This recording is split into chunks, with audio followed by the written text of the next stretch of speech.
do this here. Put this on Do Not Disturb. There we go. Let's see. What did I say? Welcome to live chat. Guys, I apologize. Yesterday morning,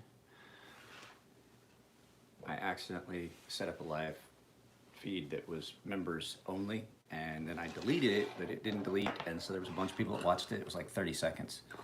I was trying to figure it out. So, as the title says, I couldn't sleep last night, so I got a lot of stuff that bounced around in my freaking head last night.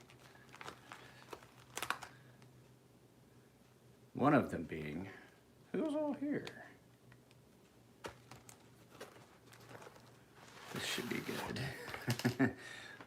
I have all kinds of fucked up weird shit that goes on in my head.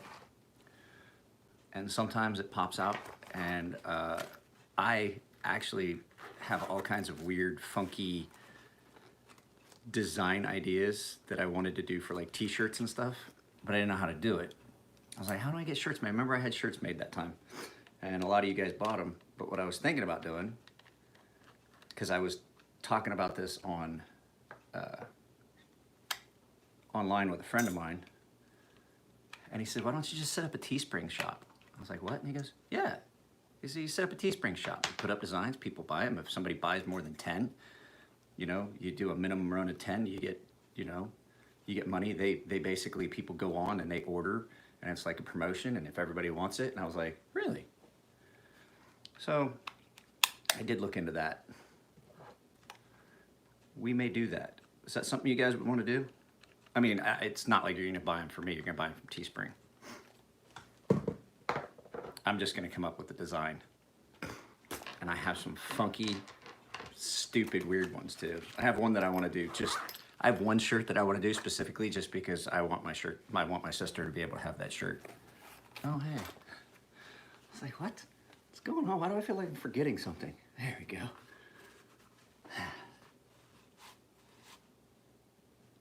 All right, straight this time. I take the dog for long walks, so her toenails haven't needed really trimmed lately, so I stole the batteries out of the fucking dog's toenail grinder. So what's everybody got going on today? On this Sunday? Morning, Jared. I'm still gonna call you Tammy.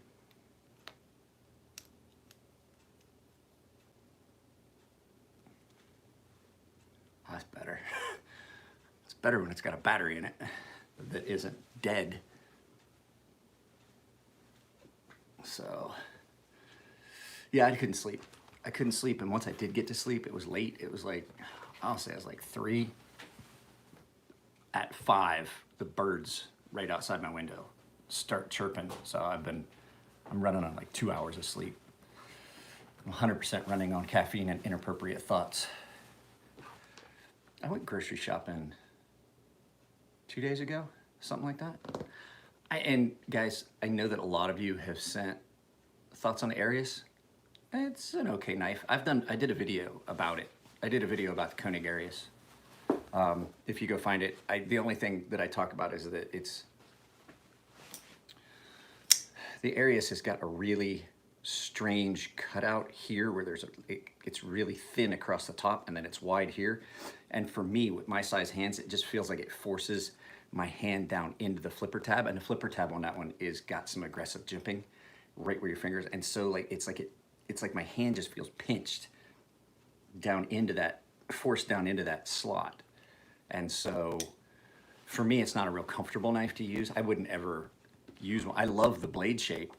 The blade shape's great. The action on them's great. The manufacturing is, for an American manufacturer, is way up there. That's one of the knife companies I forget to mention when I talk about American manufacturing. Prince Customs too, because they're way smaller scale than like Medford's significantly higher scale, Millet, things like that. Prince Customs, that's a US made product that is amazing. But yeah. Oh, my Master Blaster? Yeah, I've been carrying my Master Blaster for a couple days. I had to sharpen it. It was out, I needed to sharpen it. I had used it and put it back in the case dull. So, how's everything in South Africa, sir? Yeah, I fucking resharpened this. I had cut down a bunch of cut down a bunch of cardboard. Yeah, this was a gift from Matt and Nico. They had Elliot carve me a Master Blaster. So, yeah, I had cut down a bunch of cardboard because you got it from Luke. Yeah, Luke's a great guy. My everything hurts. I think the weather's getting ready to change.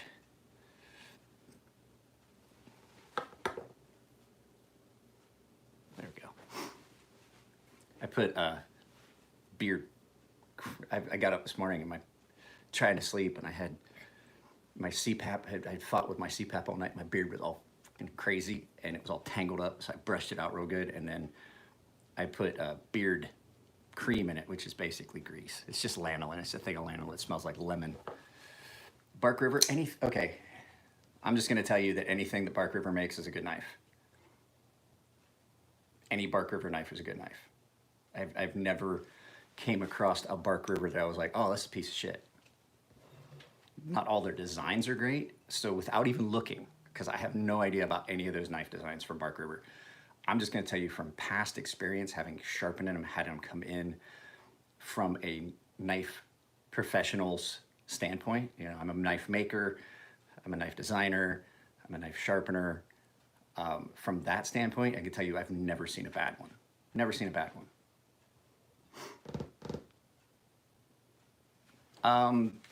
This is, okay, I did a video the other day, careful on the secondary market right now. This is a scammer's market right now. Scammers will take advantage of the fact that people are selling things, one, and some people are buying things, and it's a prime opportunity. I get messages from friends that are talking about it all the time, people getting scammed, and it had kind of died off for a while. Because not gonna lie, the knife industry kind of died off for a while. But right now, everybody got these stimulus checks, and a lot of people are still fucking working. They got those stimulus checks, and that's like free income for. They're like, oh fuck, that's knife income, and so there's a lot of people that are capitalizing on that. So you just gotta make sure you're doing that. And then there are some knives that are faked pretty often. I don't know if I've ever seen a Bark River. Cold Steels get faked a lot. Sebenzas get faked a lot. Sure, Shiros get faked a ton. So it's just, you just got to be careful. Right now, I would say go with reputable vendors. And when I say reputable vendors, I mean like known vendors that aren't going to screw people. Microtechs get faked, but Microtechs haven't been getting faked as often or as well lately. And I think that's a lot of that is why Anthony Marfione has changed designs on screws and shit, like just minor little changes so that you can pick the fakes out of a lineup. Hang on a second, my nipple itches. So I responded to a Facebook business page question, which was, why are my live feeds always in the kitchen? Time to get a Rockstead. I would love to have a Rockstead. I don't know though, there's a video that's coming out on, it's been up for a couple days. I may put it up, I'm gonna put it up tomorrow for everybody. And then I'm gonna try on Monday, Wednesday, Friday, videos going out Monday, Wednesday, Friday this coming week. But and I'll do live feeds, while we're doing this lockdown stuff. If you guys want, I will do live feeds every morning because, well, I saw a Facebook group, a guy has having a Microtech Halo for $499 from a gun shop, and it was fake. Yeah. I mean, I'm not gonna lie, I know reputable vendors. Basically the only people I'm gonna buy a knife from right now, if I was to buy a knife, which there's a knife coming, but that money has already been earmarked and set aside. There's a knife coming for me. Nico's gonna get one as well. So I can't really talk about it. We're getting them.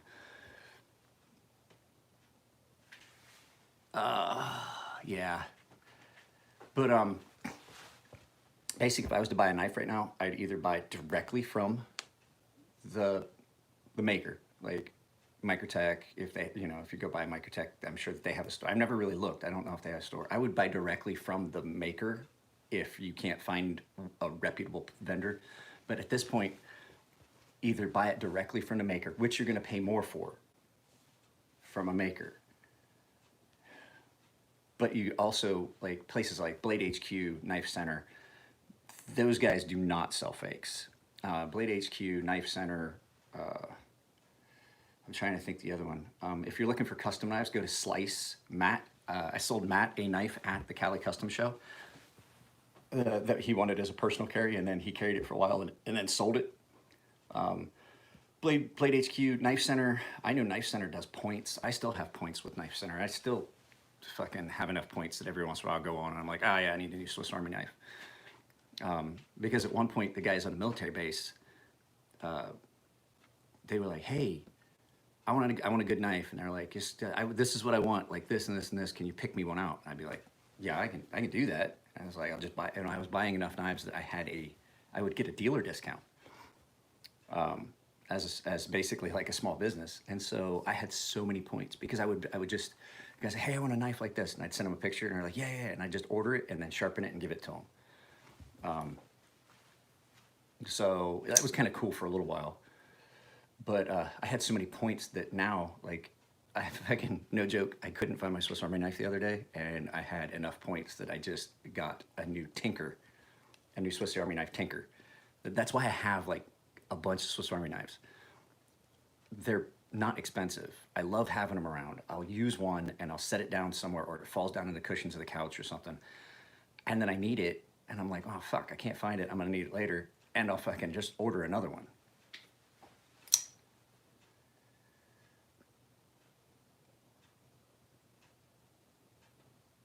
Yeah. So, God, this fucking knife gets ridiculously aggressively sharp. I sharpened it this morning. Guys, I've been up. Yeah, I've got at least right now 4 Swiss Army knives. The Master Blaster's 20 CV. All of Elliot's knives, with the exception of a very select few, I'd say 90% of them are in 20 CV. Archbishop, Master Blaster. So basically anything after, like 2015 timeframe. What's up, Robert? Anything after like 2015 timeframe, I would say is probably going to be in 20 CV. The last run of anything that I remember them making that was not in 20 CV was that XHP Chavez collaboration. So that was the last time I remember them making anything other than 20 CV. I mean, they'll make prototypes and stuff every once in a while, and they've done some stuff at Damasteel and shit like that. But those are like really high-end one-offs. So it's yeah, it's going to be probably 20 CV. Anything after, I think, anything after the Archbishop. So the Archbishop, Master Blaster, Spinner, Archbishop, Master Blaster, Spinner, Stinger XL. I'm trying to think all the runs that they did, the short 200 piece runs that they did, because I've been there they were finishing. Yeah, they were N690. You don't have to imagine it. If you get a button lock Mordax, it's in M390, which is basically 20 CV.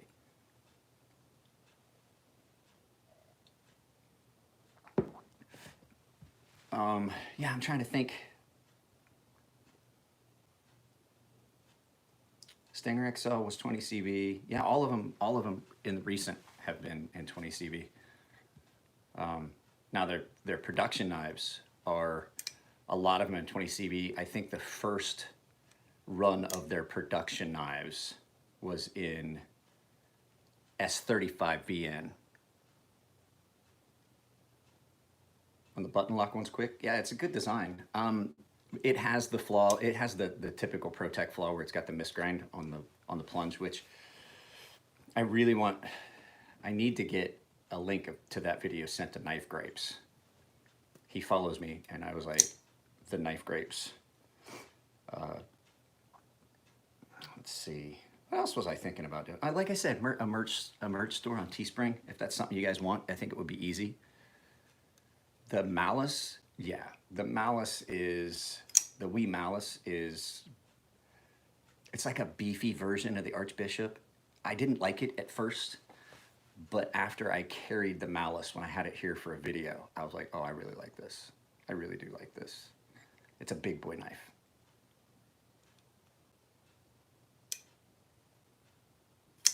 Dude, guys, the action on this, one of the smoothest knives in my collection. Yeah, now I'm fidgeting. Now I'm playing with it. No, I was saying I could do a Teespring merch shop, and I wouldn't have to have any stock here. I just would have to say, maybe I can get it. I just want to make sure. I want to see if you guys are interested in T-shirts. I'm gonna have a design that's up there strictly because I want to get one for my sister.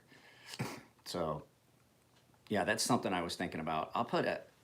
I will put something in the community tab, and I want to see the response. So if you guys are interested in T-shirts, go to the community tab, find that poll.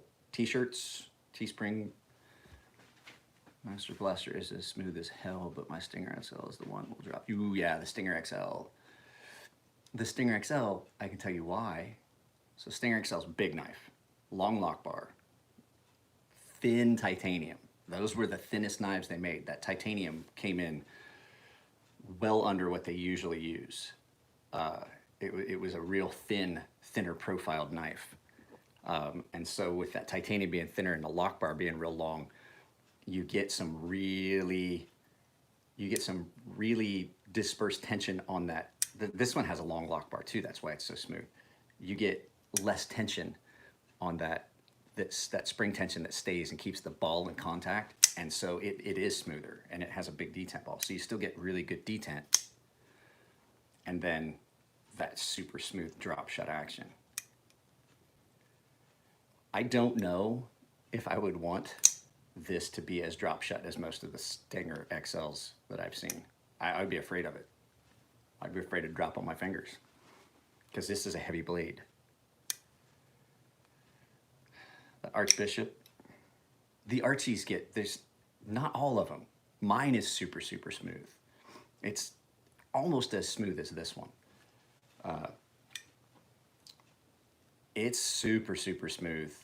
The Archies, I don't know what it was about the surface finish or something they did different, but there's not all of them, but there's a lot of them that are just super drop shot fucking smooth. Let's go get my Archbishop. Let's do this. I haven't played with my Archbishop for a while. Master Blaster's been my Master Blaster and my DOC have been the knives I've been carrying pretty much the last 2 weeks almost. Let me get my Archbishop.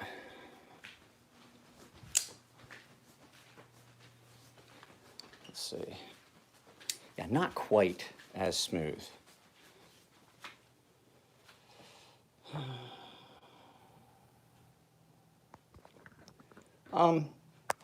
Here's the thing. If you're going to freehand sharpen in your hand like that, you're always going to wind up with a bit of a convex because it's just a natural, you're not going to be able to keep that stone smooth. But the thing is, you got to walk that fine line between it's convexing and, oh shit, I cut into the stone and now I got to go back and start over. That's why I practiced on cheap knives. When I went, God, that thing is frightening sharp. Now, I am not going to lie to you guys. I have the OG Archbishop. Elliot makes a mini Archbishop. It's the same knife, just smaller. I don't like it. It's not that it's not a good knife. It's too small for me. It puts all of this in a weird position in my hand being smaller, and it's uncomfortable to hold for me. So, not saying it's not a good knife. It's just, for me, it's too small. So, I've been selling all of my stuff and getting Fair and Force stuff. I'm not regretting that at all. No, There's they are some of the best knives. You will get one every once in a while that somebody has done something to or has an issue. And Chris and Elliott's fucking warranty. If you've got one and you're not the first owner, a lot of times they'll tell you there's going to be some cost involved. Especially if it's something, but if it's just something, if it's something that's just normal wear and tear issues, a lot of times they'll just do it, even if you're not the primary owner. I would not have done that. I would not have done that. I would have kept an Norseman just because I want one so bad and I just can't afford to get one.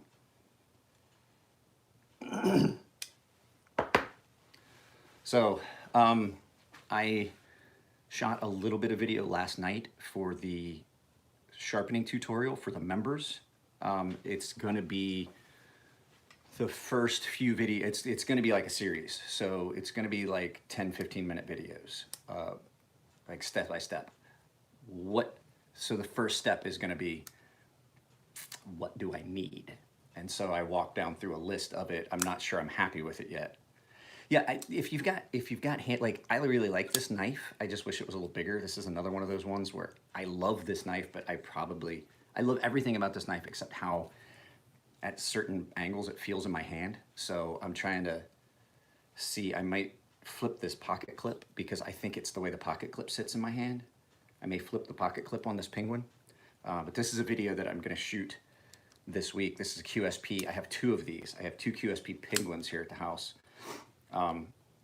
That I got from David Cam over at Blade Banter.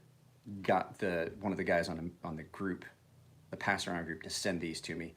Yeah, I really like this knife, and I think the only issue I've got with it is pocket clip. And I think if I flip this pocket clip and take this pocket clip out and stick it over on the left side carry, it's going to be a lot more comfortable.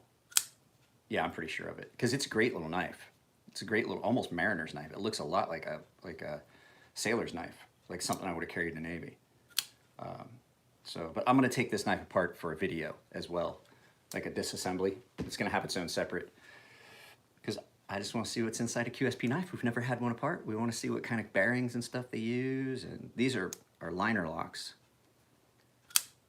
And this one is in jeans micarta.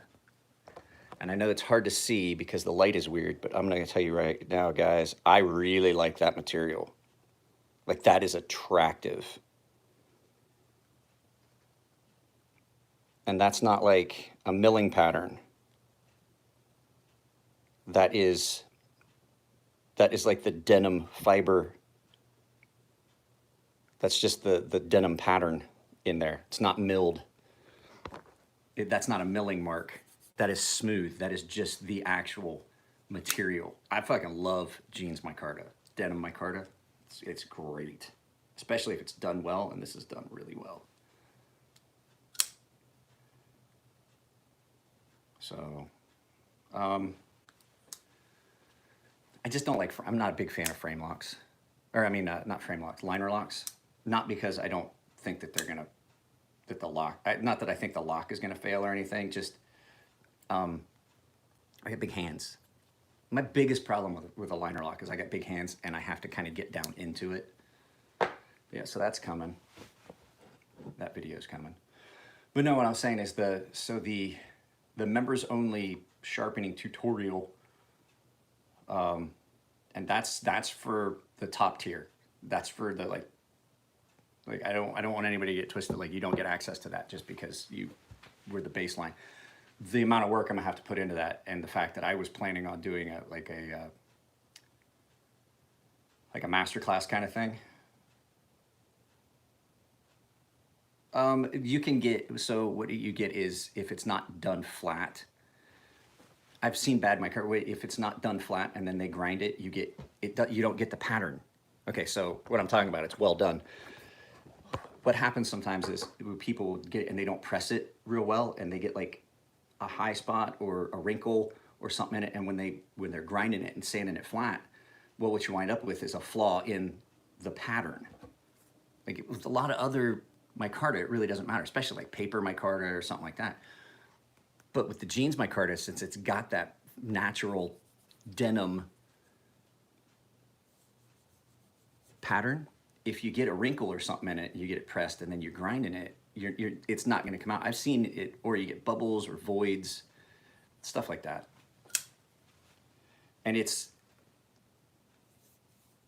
done really well. There's no scratch. I can't see any like scratch pattern or anything.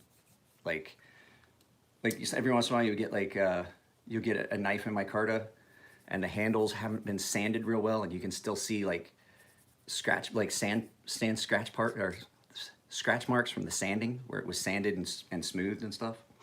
Yeah, that's what I mean when they say it's well done. Consistent, clean.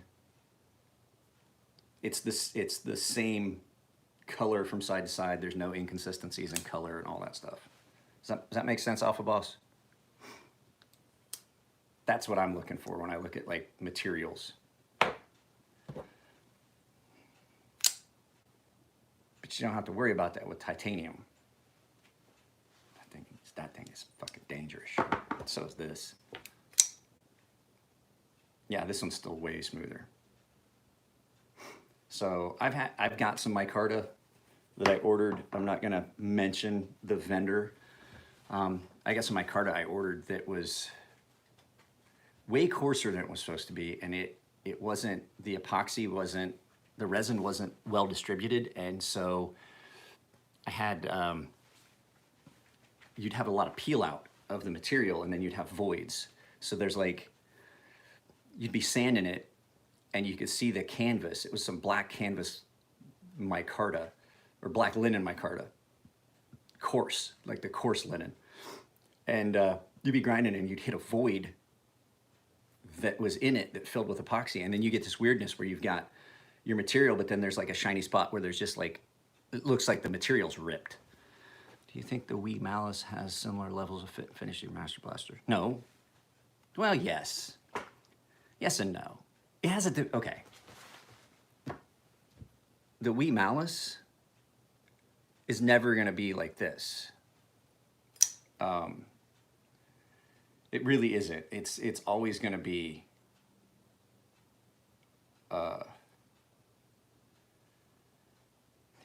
it's always gonna have that production knife feel. Like every one of these was put together by hand and it was set up by hand. Yeah, everything was water jetted, but like all the fit up and everything was done by hand. It was measured, it was broke in by hand. And so when you get one of their knives that they do by hand, it's gonna have a different feel. I'm not gonna say Wee Knives fit and finish is amazing. Some of the best knives out there. Right up there with Microtech and Koenig and Prince, not Prince Customs. Prince Customs shit is on a different level, but it's all fucking custom made. But yeah, you know, stuff like that. But it definitely has that production knife feel. It just feels like this. Like this is a well done knife. This is great. But it just does really feel real mass production and generic and plain. But these, like this, every one of them's a little different. They, you know, they just have a different feel. Like in the internals, like everything about them just feels a little bit different. That is one of the things I will say about, as much as I love my Reate and production knives and stuff like that, Midtex and Customs do have a different feel. They have a, for lack of a better word, the soul that you can kind of feel. You can feel it in that. You know, the work that went into it, the attention to detail. You know what I mean? Stuff like that. You can just kind of feel it. It just feels different. But it also takes them days to build each one of these. That's why they only do runs of 25 now, because they realized it was taking them 4 or 5 months to get 200 knives done. And so there's no money in that. I have a $12 Mora, and I keep telling people it's probably one of the best knives out there. But I'm saying as far as like, it's nowhere near the quality of something like this. But then again, this isn't what I would fucking, it's $1,000 fucking Master Blaster. Well, there's a good chance it probably would be in my pocket. But, you know, There's stuff I wouldn't do with this knife.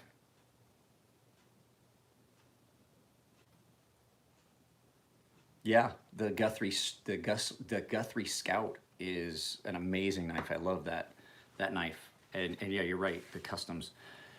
Then again, there's a lot of customs out there that just don't have that feel anymore because what's happening is custom makers are realizing that if they can't pump out products, they can't keep up because people are like, so they're trying to pump out more products at a lower price because they're like, you see the production. Okay, so production knives are kicking their ass and eating their lunch because they're providing sometimes better quality than the custom makers, right? Well, people have that brand loyalty, but they're starting to realize, hey, I can get a better knife for cheap.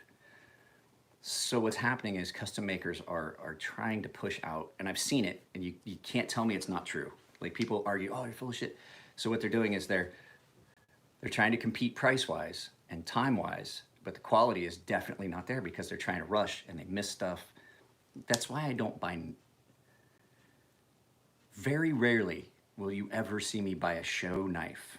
A knife at a show, you're probably not going to see me buy one there. What I will do is I'll get with the maker and say, hey, very rarely, I did buy that Strider because it was fucking awesome. A lot of times show knives are on a shortened time frame.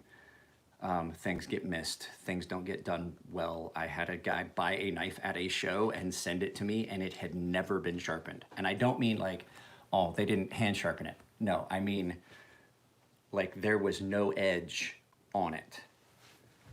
So I had to put a new edge on it for him. Things get missed at shows because the makers, that's where a lot of these custom makers, that's where they make their money is at the show. So basically their entire life is making knives for shows. And that's, remember, this is a prime opportunity to revisit this. Remember when I told you that evolution is necessary? I said it in a video that if you don't evolve, just like in nature, in business, if you don't evolve, you will die. And I could not, my business really couldn't evolve to what people really wanted. And that's why my business basically is on the death's door.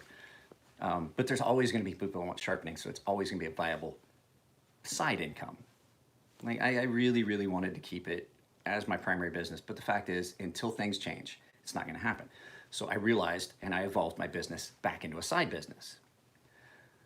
So with all production knives and all the stuff that you can do and sales online and companies making a better product for cheaper and being able to sell it, not just saying Chinese companies, I would like to say there's some production companies out there, Microtech and Koenig and Greg Medford, and now he's doing OEM. So there's knives that are being produced that are better than customs. And so these guys have been just making their knives for shows because they know they can't keep up because they didn't evolve into that online, hey, I can make a bunch of knives, I can get a production design released, I can sell it through a vendor. They didn't evolve to that. They're still living off show to show. Not a good idea because guess what? Shows get canceled. When was the last time you saw a knife show? So all these knife makers that like I told a handful of them at shows, I was like, man, you need to get that design put in CAD. And so that's original equipment manufacturing. So that means that they basically make the stuff for you. So you send them a design, they make it for you and provide it back to you for you to sell retail. That's what a lot of these knife companies that you see in China, like everybody's like, oh, if I can buy in Chinese knives. That's not what they're doing. They are selling their machining capabilities. And so then you come to them and say, hey, I want to make a knife. I want to do a run of 400. And they're like, okay, that's $30,000. And then you sell all of those knives, those 300 knives for like $200 each. And you keep whatever you make. But the fact is that like you have to fucking market all that, and selling 300 knives one at a time is insane. So unless you've got shit set up with like Blade HQ and Knife Center and stuff like that for you to basically provide them a certain number and then they pay you up front. That's what OEM's for. But like I was saying is these guys that aren't doing things like that aren't licensing designs as a production, like here is a production Archbishop for $200. It's not gonna be as good as this one. I can make you one of these for, you know, this is the example. I can make you one of these for $800, but you could also buy 4 of those that are on par with, you know, maybe close to the quality. It's not gonna have the same fit and finish, none of that stuff. Well, the guys that are going to shows are not doing that, and they're dying. Their customer base is dying because the only customers they have are old dudes. And 2, they did not follow the trend in the market. And just like Toys R Us not following the online thing, I did a whole video about it. That's where we're at with that. And so, yeah, custom knife makers that only do shows, good luck seeing them. There might not be a California custom show next year, because this is going to drive enough of them out of business, because not because they can't work. Aaron Frederick is making knives like crazy right now. Jim Skelton's making knives. It's not because they can't work. It's because the only venue that they've allowed themselves to use for sales is gone. Gone. Blade got pushed. I've never seen Blade pushed. They're talking about canceling it. They definitely have canceled other knife shows. All the gun and knife shows in California have been canceled. I'm like, you know, it's not because of the virus. It's not because of what's going on. Yeah, the new date. Yeah. Well, I can't really get into it. There's a chance I may be there, but I doubt if I'll be walking around, and it'll probably just be me. It probably won't be Nico. I don't know how it's supposed to work out, but I may be providing my services to a vendor and working a table.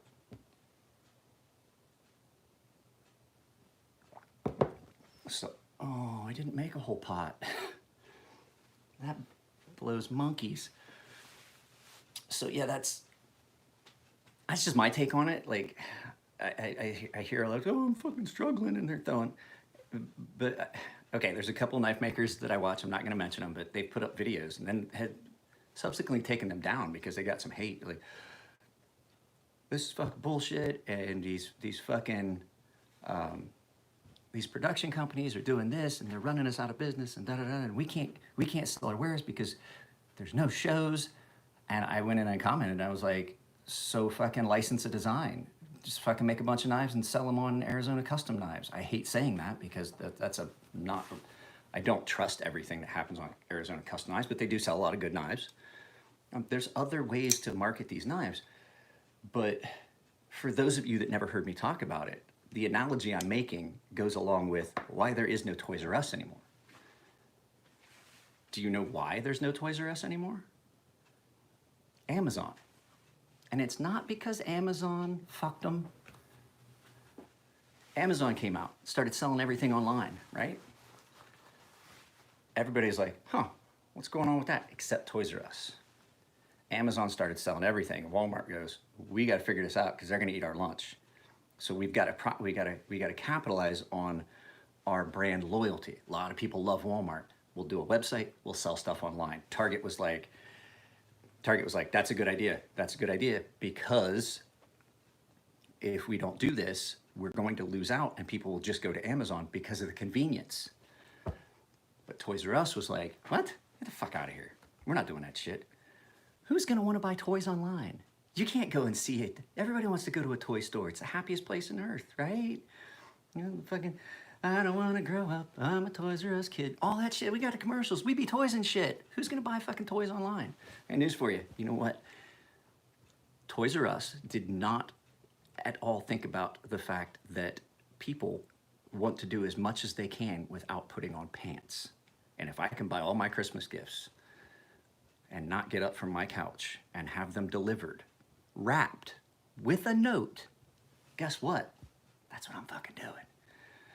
So then they realized, they're like, oh shit, we're dying. And then they started their online. They didn't do online with delivery because they were getting fucked and couldn't afford to do shipping. So what you had to do is you ordered your items and then you picked them up in store. Too little too late, guys. Adapt, evolve, or die. That is just how it works. I can get this cheaper and not have to fucking even start my car. Toys R Us neglected to look at the fact of how incredibly lazy human beings can be.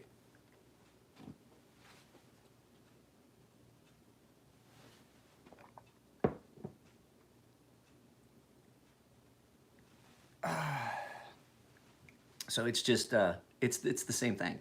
They did not adapt to, they did not evolve into the newest, newer business model that allows, I got news to you. I got news for you. I go to the Cali Custom Show because there's like 4 people that I want to see. You guys get a lot of video when I go to the Cali Custom Show, but it starts to get painful. And let me tell you why. Because 2 days of walking around and looking at the same fucking thing at every fucking at every fucking table. Don't get me wrong. When I first get there, I'm all on it. Like I go and I see Bill Ruppel. Bill Ruppel, I always go and I look at his little folding. He's little Stockman knives. Great fucking knife maker. Great, nice guy. But basically all the other old school knife makers are making stag handle buoy, stag handle buoy, stag handle buoy, stag handle buoy in Damascus, stag handle buoy in fucking motorcycle chain Damascus, recurve stag handle buoy, a fucking ebony handled. By the time you get down the first row, I don't want to see another fucking buoy knife. I love them. The first one. By the time I get done with that show, I could have seen the most gorgeous fixed blade buoy knife with a stag handle that was ever made. At the end of the day, if it's not the first table I see, by the time I get to the last table, it could be the best one in the fucking world, and I'm not gonna give a shit because I don't wanna see another fucking stag handle buoy. It gets old. So I'm like, no, there's a lot of recurve buoys, Alpha Boss. That was an actual design. It had a curve to it. There was a lot of them. But it's just like, you know, so I go and I see the guys from Microtech. I go see the guys from Hinderer. I go see the guys from Alpha Knife Supply and talk to them about, you know, their whatever new Damascus they might have or something like that. I talked to the guys from Vegas Forge. I talked to Tim Reeve. There's just like a handful of people that I actually go to see. And that's why I don't like the custom shows near as much as I like Blade West and USN. And the Vegas custom show was actually pretty cool. The Vegas custom show was really cool. But TKI and TKI is the first night, the Tactical Knife Invitational. What do you think about? Oh, I just was saying, I love Microtech. I've been carrying my Microtech DOC. I just did a video. I did a revisiting of a Microtech I've owned for 5 years now. And it was the first video I ever put up on this YouTube channel. And then I just revisited that knife last week. And I've been carrying, it's been in my pocket for almost 2 weeks straight now. That and my Master Blaster. So it's just, you know, Microtech knives, they've had, just like every other company, they've had little hiccups, but as opposed to some other companies that will remain nameless in this one, where they have a little dip in quality and then they fix that issue and then they do that. There's other companies that just like, oh, quality drop. It's like, right, quality and price. They're going opposite directions. What's up, Mark? Yeah, there's some companies out there, and I don't want to throw it out too often because fucking trying to keep this channel from getting taken down because big companies don't like me. But yeah, I just see that there's a lot of other companies that like their stuff, the quality is dropping off, but the price has either stayed the same or is increasing. Chris Reeve Knives, their quality has remained super good, and they've maintained the same basic price structure since the first time I ever bought a Sebenza till the last time I bought a Sebenza. I've had 2 Sebenzas. My first one was old one in BG42. And my second one that I bought was, I want to say 2016. I think I bought that one. And in between those 2 difference, the price only went up like $10. I think they're like $450 now, which is like a $40 increase. And that is the first actual increase that I can remember seeing. But, you know, they're also using different materials and new process. There's a different lockup. They're going to be doing blades. Their blades are going to be S45 VN, I believe. I really want to try one of those S45 VN blades. So, you know, it's just, it's, you know, some companies adapt and some companies fall by the wayside. But there are companies there that have garnered, they found a way to get you on board and make you part of the team, and it's brand loyalty. And I'm not gonna lie, I'm not immune to that. I am a big fan of the Farron Forge stuff, and it's because they're quality products and I like the designs. But 2, the second reason is I really like Chris and Elliot, and I have, out of friendship and love those guys like a brother, there's a lot of brand loyalty that comes from that. But the quality is backed up there. There's a lot of companies that forgo quality and instill in you like, hey, they really care about us. That company does not care about you. That company doesn't, unless it's a small company like mine or Chris and Elliot or like Nico's, that company doesn't know who the fuck you are. But yet the fanboys, that's what starts this fanboy culture. And so that company that really doesn't give a crap about you, they just want your money, as opposed to like smaller companies that like do care. Like, I mean, I know most of my customers. I talk to them. I've got a customer that basically went to the same high school.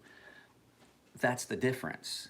And people just seem to think that these companies, these fanboys, like, okay, Emerson and Benchmade, Spyderco, the people that come to the defense of these companies when the company really doesn't, 1, need them to, or 2, care if you do. What's the best way to sharpen an Ultratech tanto? Also have done videos on how to sharpen tantos. I did one that shows how I sharpen a tanto from start to finish. Now, I'm going to tell you right now, the way I do it, you are not going to do it on a wiki. I've never done a tanto on a fixtured system. I've never tried. I may have tried. and it just does not work out. So, I'm talking about production knives, though. So you're talking, I agree, we buy custom knives just as much for the maker of the knife. Yes, that, I agree.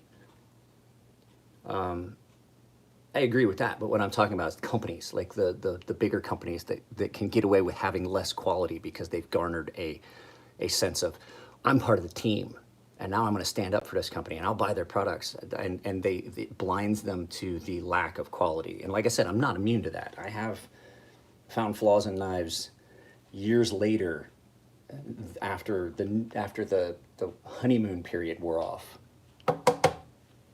Make myself another cup of coffee.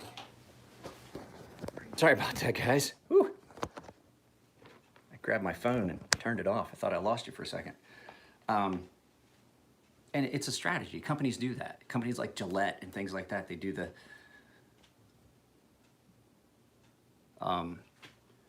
Yeah, I don't think I ever tried to sharpen a Tonto on a fixtured system because it felt really awkward. If I did it, it was only to establish, it might have just been that it was like horribly asymmetrical, and I just wanted to get it symmetrical before I put it on a stone. I do believe I may have done that on 1 or 2, but I think that I realized how long it took for me to use a fixture system. It just takes forever. It takes me so much longer. As a matter of fact, there's going to be a giveaway on this channel. I'm giving away my Edge Pro base and rails. I'm not giving away stones. basically giving away everything you would need except the stones for an Edge Pro, because it's sat in a drawer and never gotten used. The last knife that ever got sharpened on it was my NTAC, the second time it got sharpened.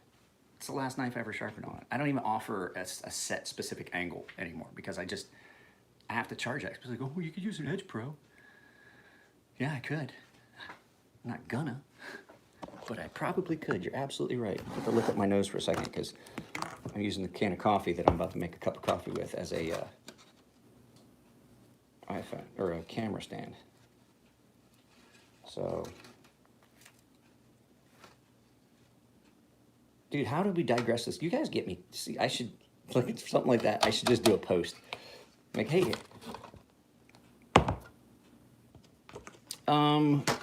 Z-Town Henry, in all of my videos, not necessarily the live feeds, in all of my videos, in the description, there should be an email address, but I'll tell you what it is right now. It's gunmonkey1974@gmail.com.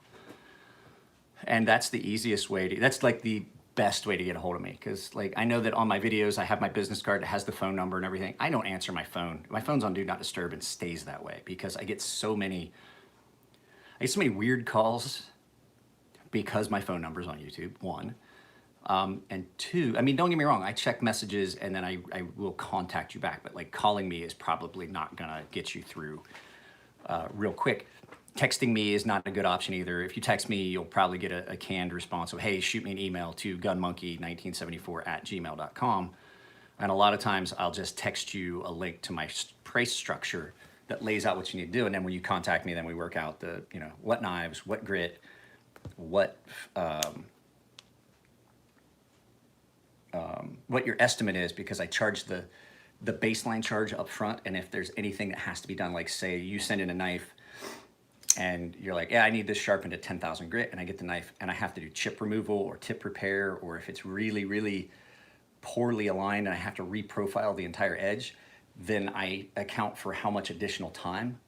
And then I charge a fee that is livable, because I know that like, if I was charging my hourly rate, like based on how many knives I do, it's like $50 to $100 an hour. And if I spend 30 more minutes on your knife, no one wants to pay $75 to sharpen a knife. So I reach a point and it's usually like 10, 15 bucks more. That's like the maximum, you know? So I figured that out. And if there's anything left, then we put that on the back and you just pay whatever's due. But a lot of times lately, I haven't had anything really bad come in, and the stones I got are really good, and it doesn't take that long to remove a chip.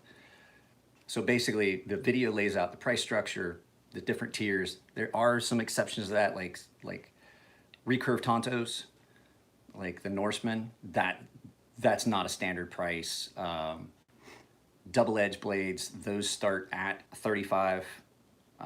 Tontos start at 35. So it lays it out, but then it also lays out the information I require from you as a customer: return shipping address, you know, what you want, a note including, you know, all the stuff. So if you email me, expect to see that. And then keep in mind, guys, I am desperately trying not to catch this shit. So I am not going to the post office if I don't have to.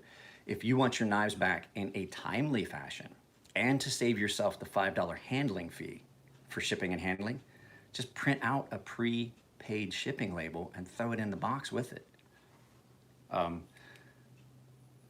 Because I can just hand that to the mailman.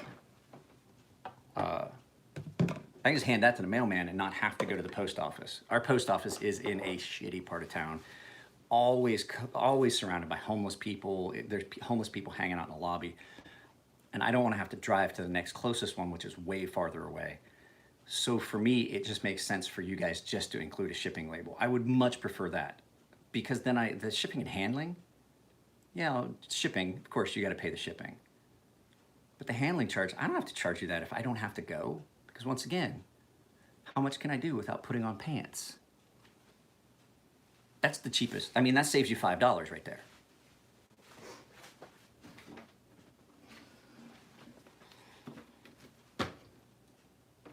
people are like, well, why don't you just print out? Well, how about I do one electronically and then you can print it out and I'll pay it. And I'm like, no, that does not work for me because I stopped buying printer ink years ago. Hey. I quit buying printer ink years ago because it was so fucking expensive. I have no need for a printer anymore. I don't work where I would need to print anything out.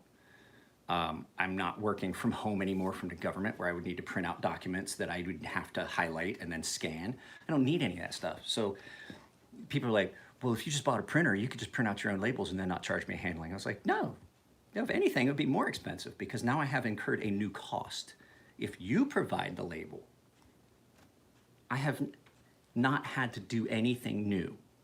You see what I'm saying? Like, I have not had to do anything additional because everybody's like, well, you could just get them printed out. I was like, yeah, who's going to go print out all these labels and go buy the ink and all that other stuff? Because I have news for you. I am the only employee. People like tried to tell me like, well, you could do this and this and this. And I was like, great. These ideas that you have for streamlining this stuff all require that somebody does that. And I don't have any time now to do the stuff I am doing.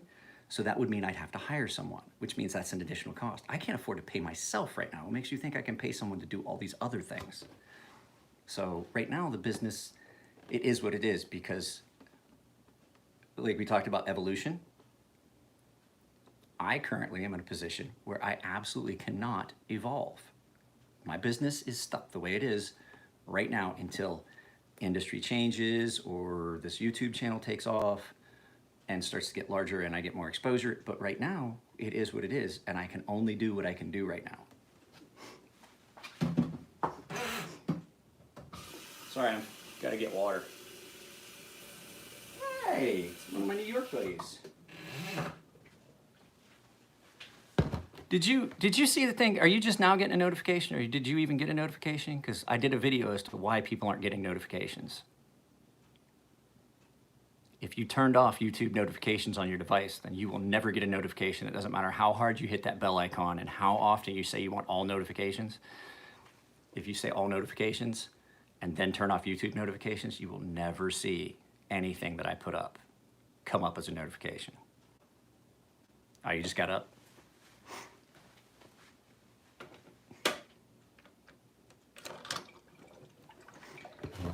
I will run this for a few more minutes. I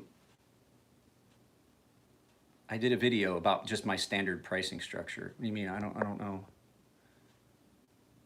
which video best describes my sharpening service. I don't know. There's like 850 videos that I've got up, so I really wouldn't tell you which one it is. I wouldn't want to hazard that guess. I was talking about doing a video the other day, and I was like, yeah, I should do a video about this, da-da-da-da-da-da. One of my buddies was like, hang on a second, there's crap on the lens. And one of my buddies was like, dude, you already did that video once. I'm like, what? It's like, yeah. About price and process, I don't know. I have a link to it. I saved a link to it. And it comes out in an email. So when you ask like about pricing structure, I just dropped the link. I have in my email folder, not in my email folder, in a folder next to my email is my notes. And so like pricing structure's there, the video to pricing structure, the end stuff that you see in my YouTube videos while it's up processing, I dump that into the description for my phone. Like, you know, the, for sharpening email, Gunmonkey 1974, da-da-da-da-da. Don't go to the website, guys. The website, Brian has been so busy. Brian has not had a chance to do anything with the website. So if you go to the website, it's not gonna take you anywhere. If you go to the Google business page, I will get notification about that. But if you're just like, you know, trying to go to the website, that getcrazysharp.com, there's nothing there. It's just a landing page. I was supposed to get emails. They were supposed to come from there. Like if you went there and you just jumped on a landing page, I was supposed to get notified that you had left an email and I get it sent, but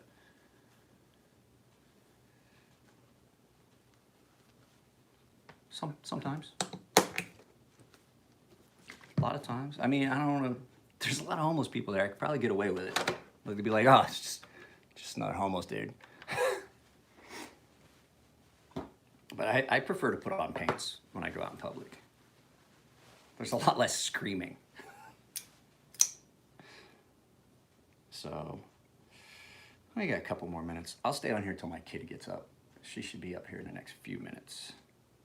Have not heard her alarm go off yet, though. So, making a cup of coffee. Yeah, I didn't sleep. This is the weirdness you get when I don't sleep and I caffeinate. Because, like I've said before, numerous times, I don't so much rise and shine as caffeinate, hope for the best. Hang on a second. That lens is so dirty. I bet I got beard oil. I was talking on the phone earlier. I think I got beard oil on it. It's not one to clean off that lens. Guys, I fixed this light.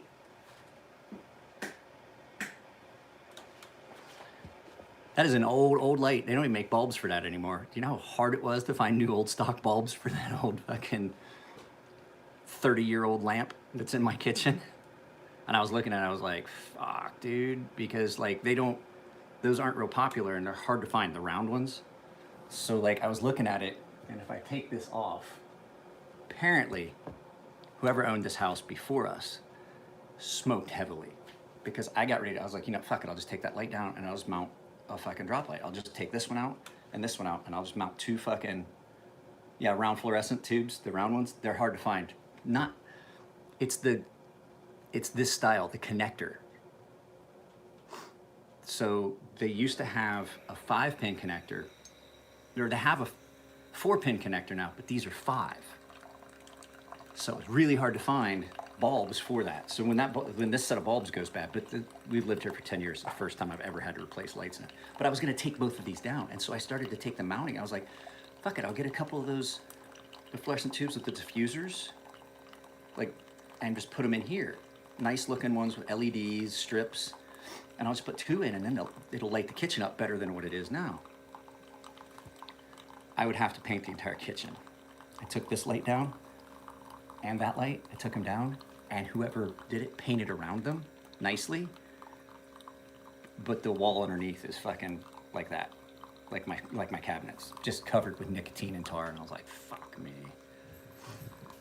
So what I would have would be 2 fucking half-circle brown spots on my ceiling. Yeah. I'll just find some bulbs for it.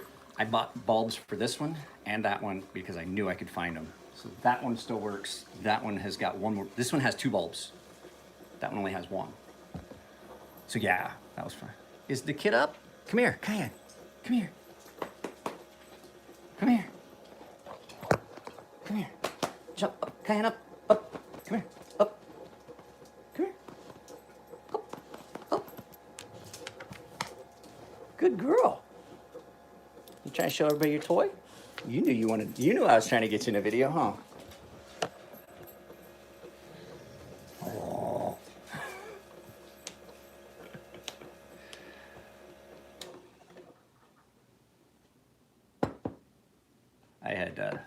I wrote a letter to all the homeowners because I'm running for the HOA office, or for board of directors, because I'm not happy with how things are done in this housing area.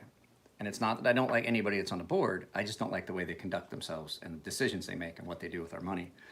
And so I wrote a letter to every one of the homeowners. I had a handful of representatives show up and are like, oh, that's out of our CC&Rs. And I was like, all I did was send a letter to all the homeowners. And they were like, well, can you come outside and let's talk? I was like, I do not want to come outside and talk about this. And I closed the door in their face.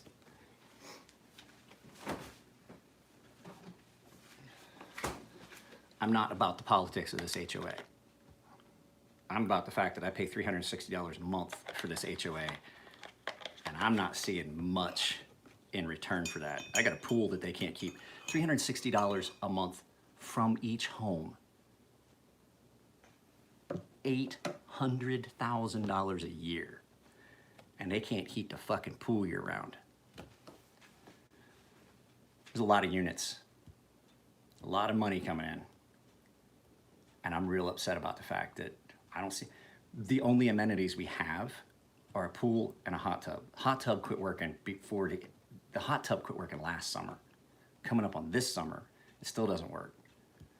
The pool is empty. And I'm like, who's gonna want to buy a house here with a fucking damn near $400 HOA payment and no amenities? Like we don't have any like little picnic areas. They don't have any like the doggy things where most housing areas where they have like you can get the bags. We don't have a security patrol. We don't have any of that. I got a friend that lives in an area that has 2 pools. One of them they heat year round and a hot tub they heat year round. Security patrol. Barbecue pits in all the little common areas. And I was like, and he's only paying like I think he's paying $190, $180 a month in HOA fees. I was like, how do you expect people to be able to sell their house or keep their house when my HOA payment is damn near $400?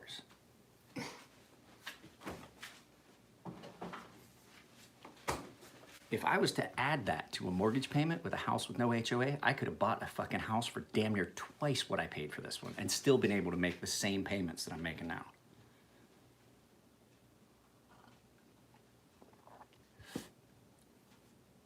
Yeah, I want to be on the board. Because I don't give a fuck about the politics of, oh, well, these people and this and that. I don't give a fuck. Let's spend the community's money properly. Projects that haven't been done, they got a project they've been working on since 5 years, almost 6 years, before we even bought the house. No, we pay our garbage. They want to get rid of, they had a fucking thing on the agenda to try and get rid of the earthquake insurance. They want to get rid of our earthquake insurance, but they're not. But here's the thing. Everybody's like, oh, get rid of the earthquake insurance. We'll get a reduction in our HOA fees. No, they're going to leave the HOA fees where they're at and then use that money how they see fit. And I was like, okay, here's the thing. My mortgage company requires that I have earthquake insurance. And because of the way the HOA is structured, I cannot buy earthquake insurance for my house, because I don't own the structure, the HOA does. Therefore, they're the only people that can insure the structures.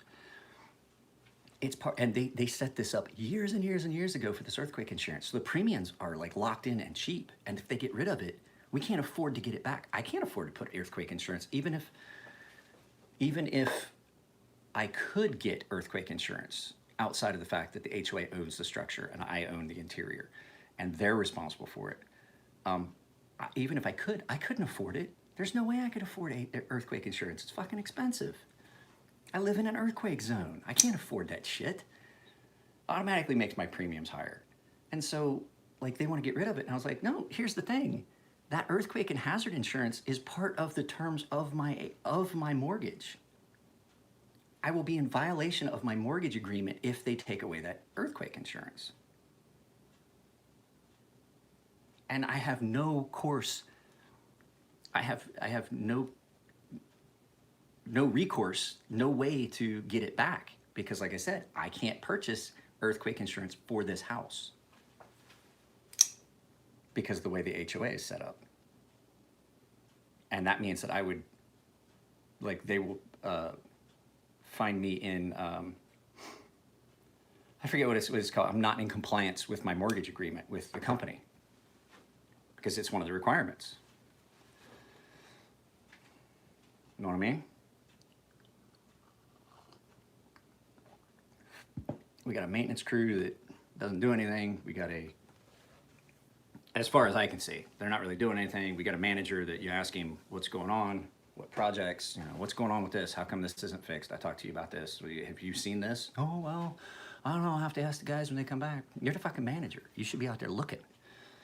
At the end of the day, you should have walked everything they did. Like, if you assigned them a project or a job, you should go out and walk that and look at it and say, okay, well, you left a mess. You didn't do this. That's not done. No, this is not done. We're going to finish it tomorrow. That's not what they're doing. PDM would basically stay home. The only thing is that his ignorant fucking temper, his hillbilliness, and would definitely come out when he starts getting frustrated. So I just, and I don't want to go in and fight and make enemies and stuff like that. I just want there to be a little sanity check on how that $800,000 a year gets spent. I've lived here for 10 years. My house has never been painted.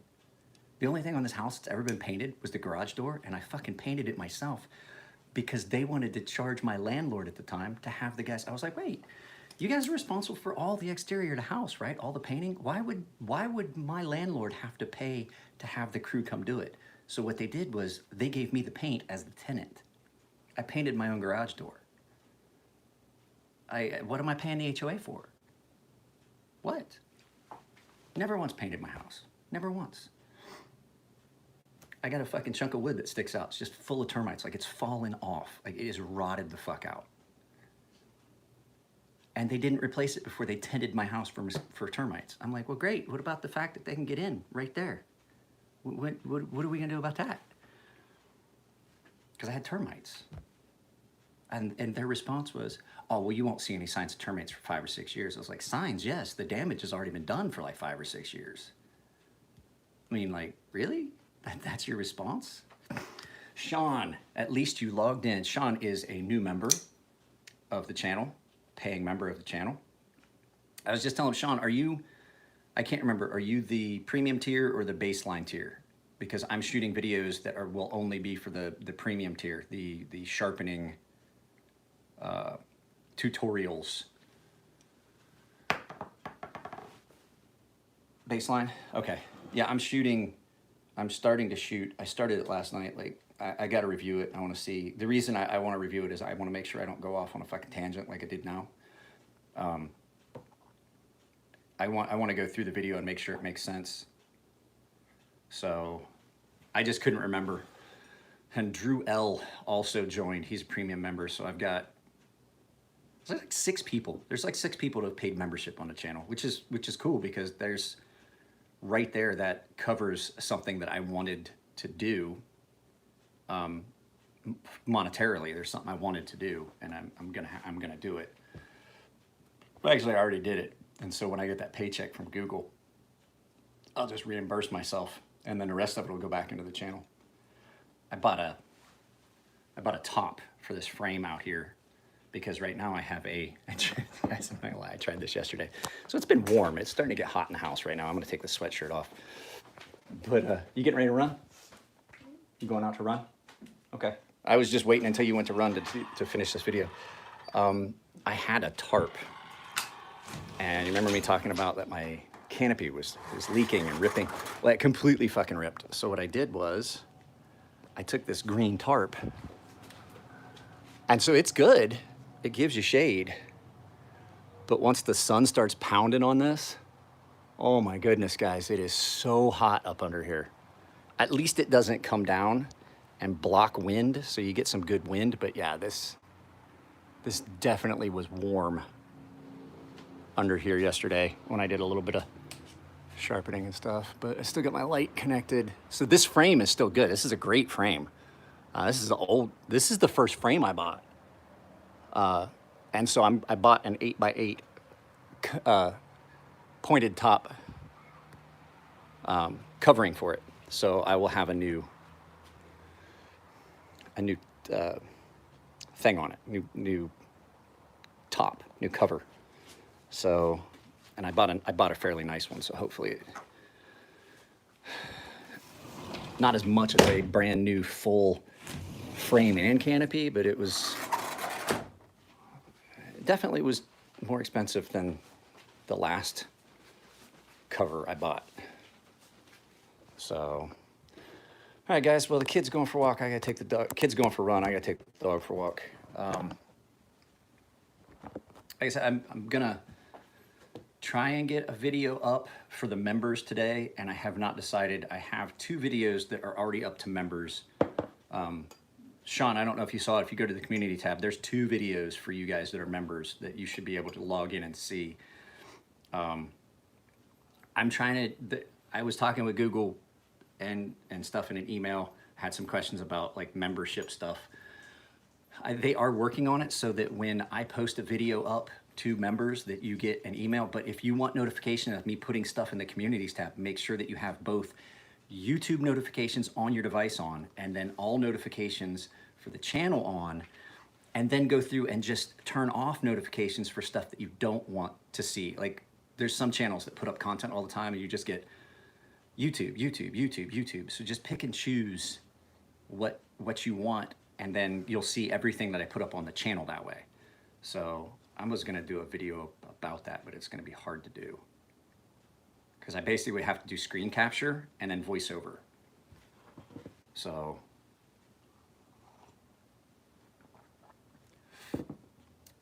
because yeah, if you turn off the YouTube notifications on your device, you won't get any notifications.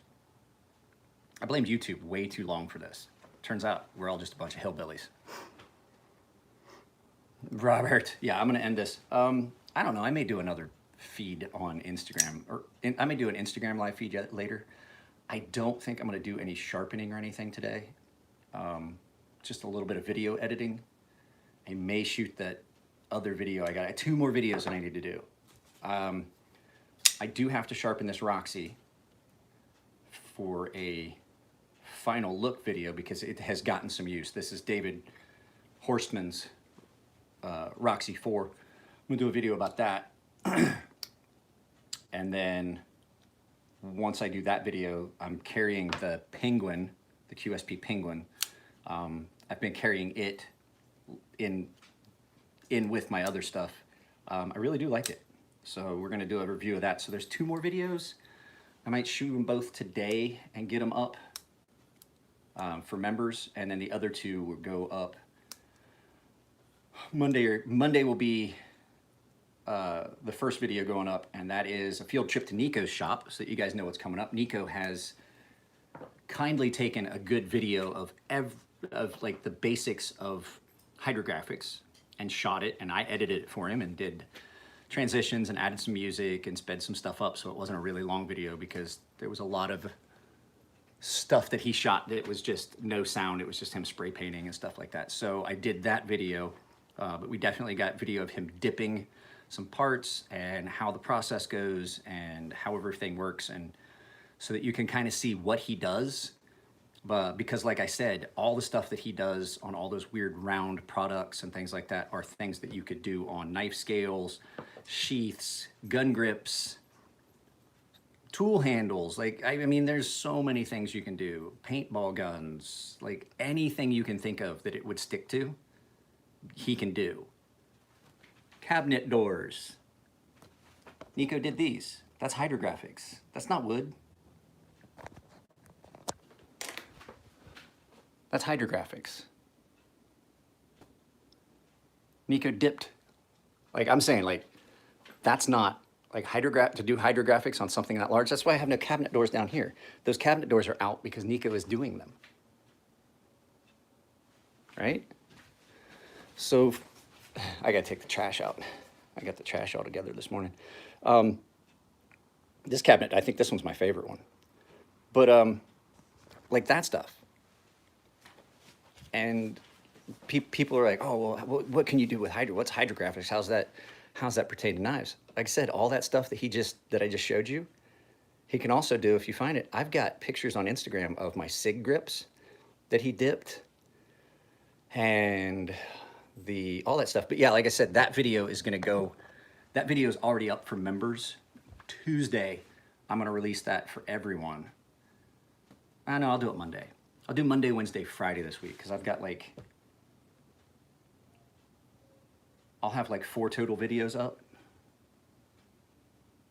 Yeah, there's already 2 up. So yeah, I'll do Monday, Wednesday, Friday.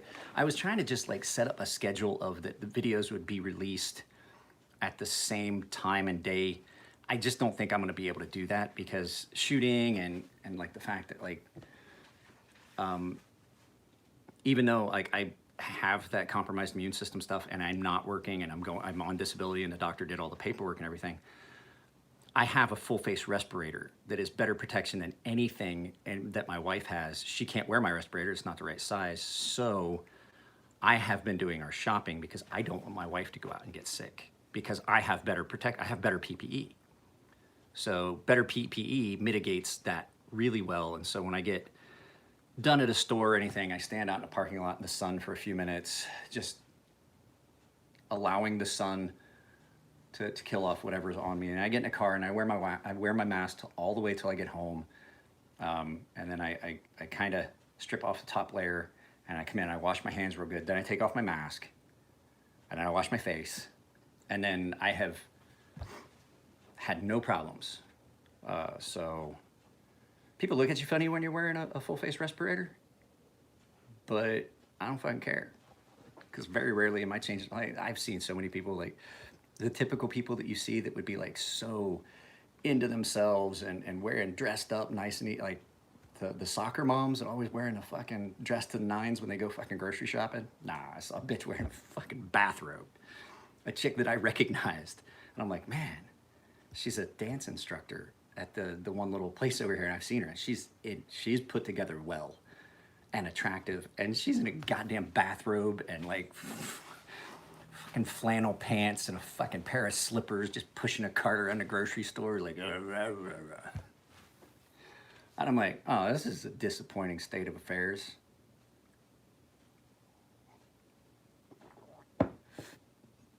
I have noticed an alarming trend. I've said this before in a video. It's just for humor because this is going to be my closing out. I'm getting ready to shut this down. I have noticed an alarming trend in women's attire is women that are in incredibly good shape and then put on a pair of tight yoga pants where it's just, oh man, it's great. And then put a t-shirt over it clear down to their knees. And fat chicks that aren't doing that. Like, it's the fat chicks that have like the fucking super tight spandex and they're not pulling a shirt down over it. I don't want to see that. Spandex is not a right. It's a fucking privilege. And coffee come up. So guys, on that note, like I said, I'm gonna put up a poll in the community tab.